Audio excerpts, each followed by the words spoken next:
শখ করে একটা লোহার ছোট্ট কড়াই কিনেছিলাম লুচি টুচি ভাজার জন্য, আর সেই কড়াইটার কি অবস্থা হয়ে গেছে দেখো, একবার ব্যবহার করেই প্রচণ্ড পরিমাণে জং পড়ে গেছে। তাই যারা শখ করে এরকম ছোট ছোট লোহার কড়াই কিনেছো তারা এইভাবে জং পড়ে গেলে কিভাবে লোহার কড়াইকে সুন্দর করে যত্ন করে রাখবে তার একটা ছোট্ট টিপস তোমাদের দেখিয়ে দিলাম।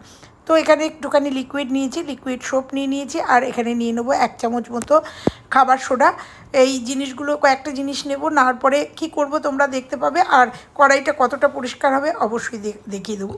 তার সাথে নিয়ে নিয়েছি একটুখানি কলগেট, কারণ এই লোহার কড়াই বাতাসের অক্সিজেনের কাছে আসলেই, সংস্পর্শে আসলেই কিন্তু এরকমভাবে জং পড়ে যায়।